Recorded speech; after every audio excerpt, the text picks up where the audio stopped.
Hi, our dear community. Thank you very much for such a wonderful participation, like really amazing how many questions we've got from you. It was really difficult to select from all these questions, but I had to.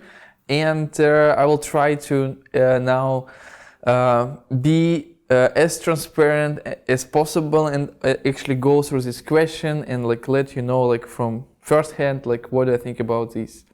So the first question is, as blockchain field requires some technical knowledge, isn't it? Don't you think it will be difficult for non-crypto users, customers to operate in this new field? I totally agree with you, and actually I think that until we get blockchain simple enough to that anyone, even your grandma, will understand it, we will not get a breakthrough in adoption. So we really need to make it like as simple as like Web2 applications, so people will not even notice that there are some like blockchain private keys or whatever under the hood. So it's really user experience really needs to be enhanced, and also the whole communication. We should really try to come up with something simple, like for example, tell to people that the DAO is similar to virtual organization or whatever. So we need to come up something simple analogies for everything we do in crypto. And I believe that our mission as well is to bring this adoption, and that's why we focus on creator economy. That's why we focus on building like real use case for real industries, for music, for art, for like for science, for inventions, for patents. So because then real people will be getting a value from Web3 industries, because they will be able to use these tools in their daily work. And then maybe even if it will be a little bit more complicated than a regular website usage, regular web applications usage, they will at least have enough motivation to do so. Okay, so the next question. How do you go through disagreements between the founders? If we imagine that you and your co-founders will split in the next year, what will be the most likely reason? Talking about conflict management, cohesion, and collaboration from Discord. It's a great question. So, and I think we already gone through so much with our co-founders that we will never split. Just to give you an idea, we were living together for a year in the same apartment, like in Warsaw, and it really bounded us together really much, and we started to make decisions really fast. So, what could be a reason is a lack of communication. That's it. This is the only reason which I can imagine. But that's why we constantly like trying to come up with something how to enhance communication, not only between us but also within company. Very good question, thank you. So the next question, what is your story to create the DEIP project? How did you come up with the idea? What's your vision, and how do you establish the core team? So there are two questions. How I came up with the idea. I think like we were working together with Igor and Alexei on similar things for a while. We were participating in hackathons, and this is like what brought us to this stage when we started DEIP. And we already had like a lot of experience working together, and we already knew that we are like have high competencies in things we do, and we also knew that we go along together really well.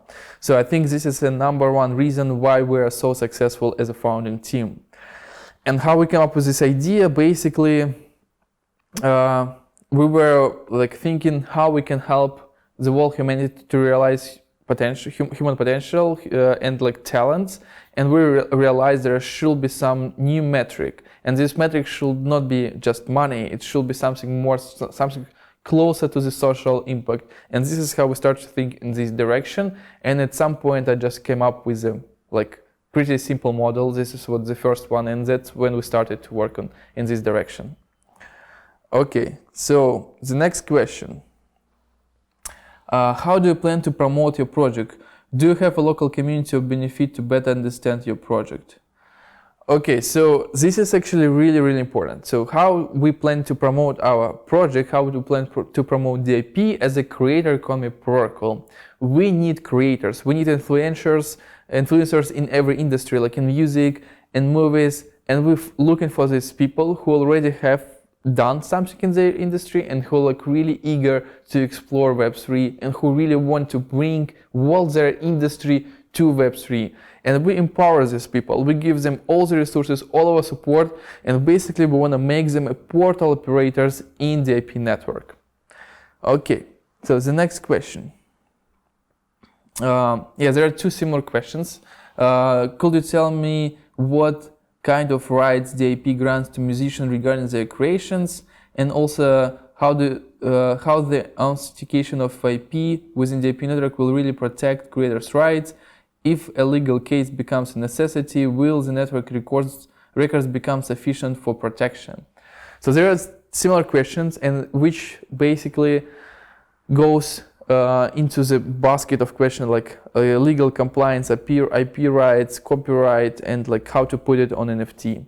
And we created a framework, we call it two-way legal binding, when you have a smart contract of NFT and you have a legal agreement, and they kind of look into each other. So a legal agreement reference NFT through chain ID and through NFT ID, contract ID, and NFT referenced legal agreement through hash of this file, through this agreement.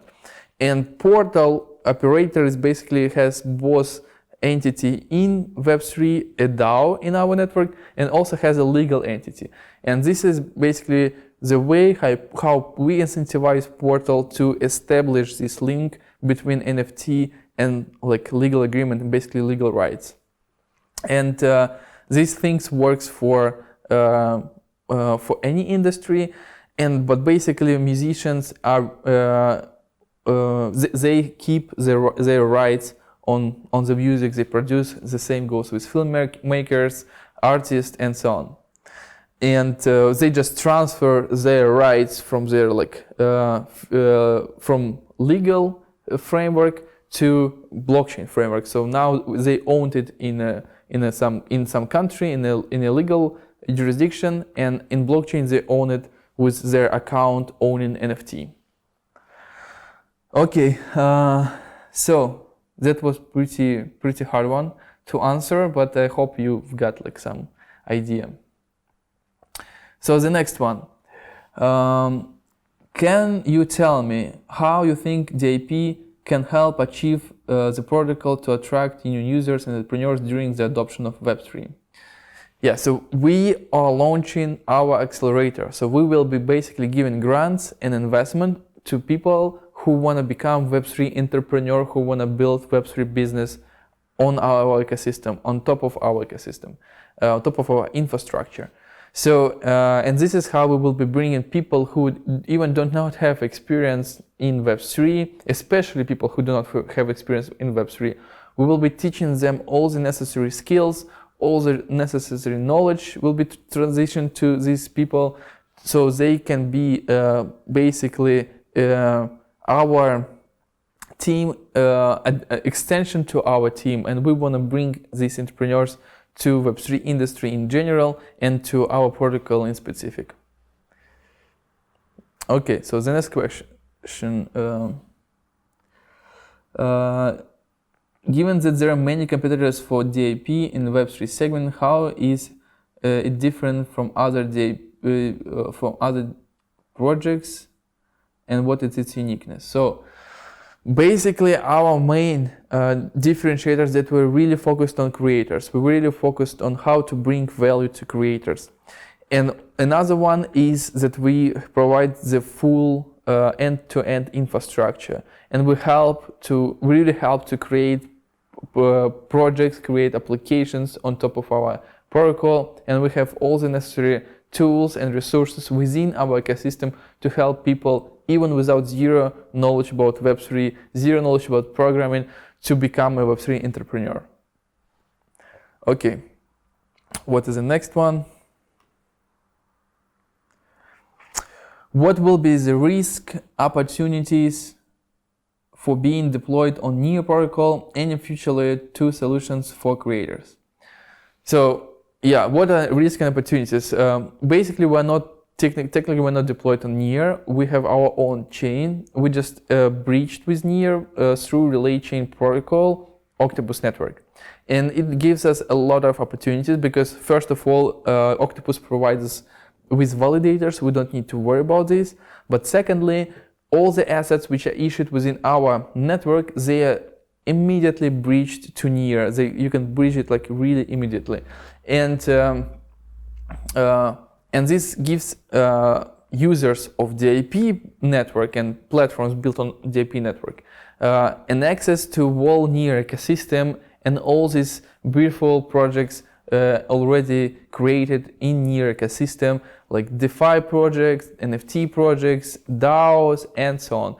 And that's basically collaboration between two ecosystems, our ecosystem and NEAR ecosystem, and this is the synergy between us. Yeah, and what are the risks?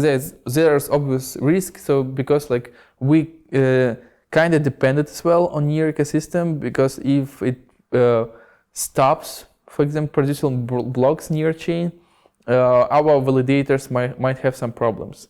But it also can be mitigated, and so far NEAR is the most reliable blockchain on the market. Okay, so do you think that blockchain technology could be adopted by governments to protect a sensitive data like identity of intelligence officers, or developed technology as information which, example, military wouldn't like to share? Interesting question. So first of all, blockchain technology definitely can be adopted by governments, and it's already being adopted by governments. Governments are building CBDC, governments are building a national blockchain infrastructure. You can take a look at European blockchain services infrastructure. So basically governments are already looking into this industry, and unlike some people from blockchain industry who do not like it, I really like it because it will also bring adoption to blockchain in general. So it could be a bridge between public blockchains and private and permission blockchains of governments. But anyway, this will help to transition regular users to a new blockchain-based infrastructure. And then it will be easier to also bring them to like some public protocols like NEAR, for example, or DEIP network. Yeah, and definitely there's a lot of things how you can protect sensitive data with blockchain technology. So it's actually self-sovereign identities and verifiable credentials are really great technologies for this. Okay, so the next question. Do the token holders have a right to participate in governance of the project?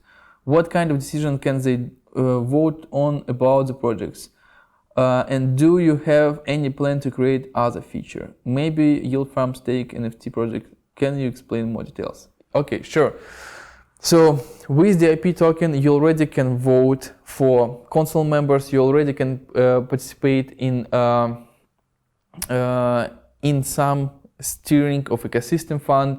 Also this year we will be launching yield farming, and you will be able to stake the IP tokens on specific industry and basically earn profits from this industry, but also steer capital redistribution within the network and basically increase proportion of specific industry which you want to stake in.